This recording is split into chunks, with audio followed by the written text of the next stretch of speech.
Assalamualaikum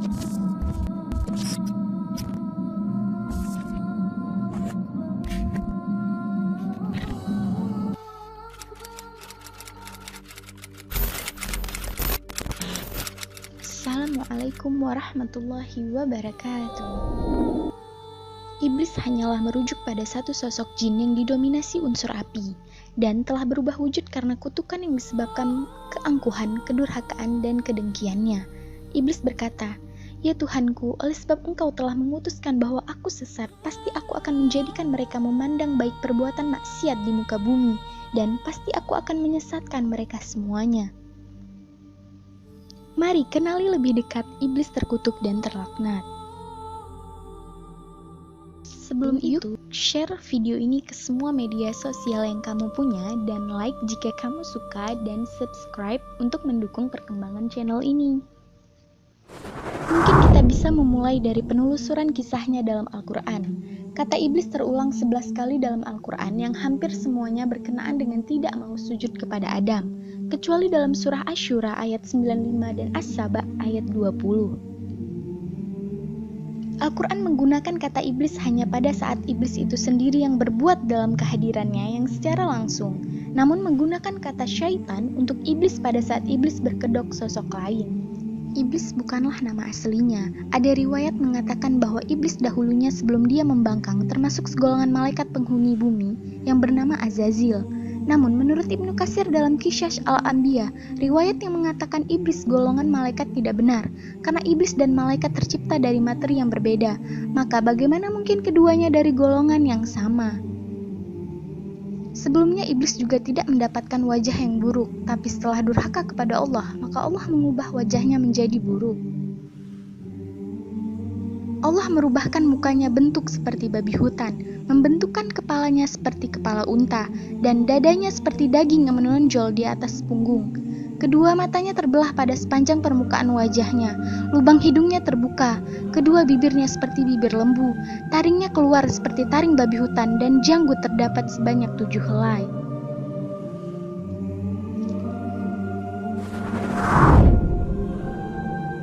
Namanya Al-Harits, bukan Azazil. Dalam sebuah riwayat, Nabi Muhammad SAW menjelaskan, namanya adalah Al-Harits, panggilannya adalah Abu Murrah, dan sesungguhnya Allah menamakannya iblis karena dia terputus dari segala kebaikan sejak hari itu.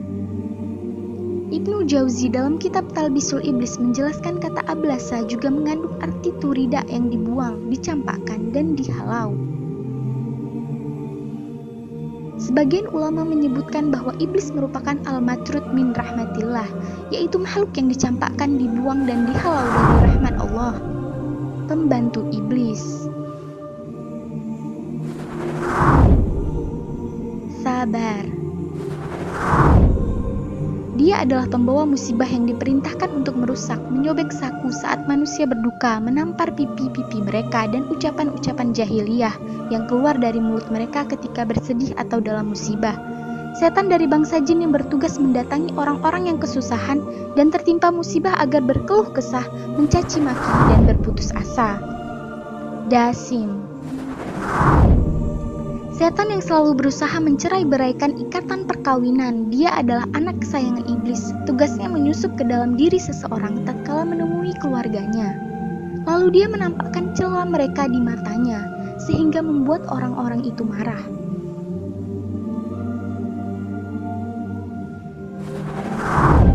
Al-A'war. Anak iblis bernama A'warlah yang menyuruh manusia untuk melakukan perbuatan zina, maksiat, dan cenderung kepada hal-hal yang menjurus ketertarikan seksual, baik pada lawan jenis maupun sejenis. Ketika banyak manusia itu berzina dan bermaksiat lalu dengan bangganya menganggapnya bagus dan sesuai dengan perkembangan zaman modern, sesungguhnya yang membisikkan mereka adalah A'war, setan yang bertugas spesialis untuk urusan perzinaan yang memperindah bagian bawah tubuh wanita ketika mereka keluar rumah. Miswar. Setan yang bertugas menciptakan kebohongan besar atau kecil, fitnah, isu, desas-desus, dan gosip. Dia adalah pembawa dusta.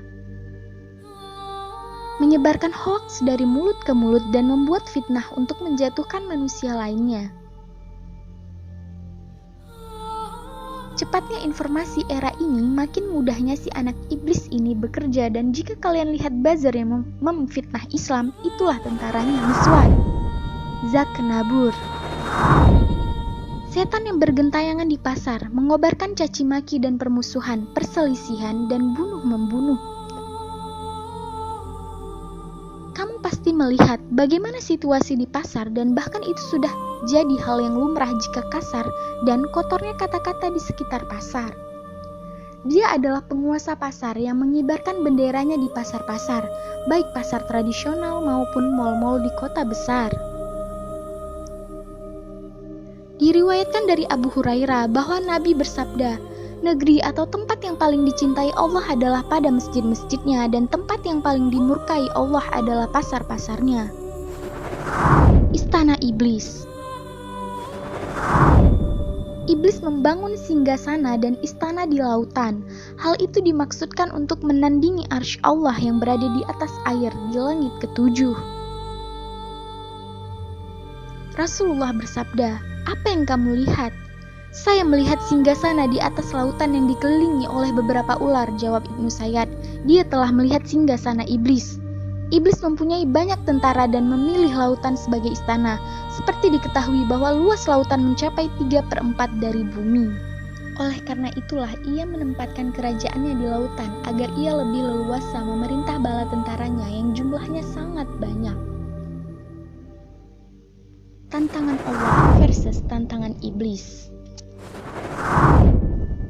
Iblis berkata, "Ya Tuhanku, oleh sebab Engkau telah memutuskan bahwa aku sesat, pasti aku akan menjadikan mereka memandang baik perbuatan maksiat di muka bumi, dan pasti aku akan menyesatkan mereka semua." Lalu Allah menjawab, "Hasunglah siapa yang kamu sanggupi di antara mereka dengan ajakanmu, dan kerahkanlah terhadap mereka pasukan berkuda dan pasukanmu yang berjalan kaki, dan berserikatlah dengan mereka pada harta dan anak-anak, dan berjanjilah mereka, dan tidak ada yang dijanjikan oleh syaitan kepada mereka melainkan tipuan belaka." Mari sebarkan kebaikan dan pengetahuan ini ke semua media sosial kamu, dan like video ini serta subscribe untuk mendukung perkembangan channel ini. Terima kasih. Assalamualaikum warahmatullahi wabarakatuh.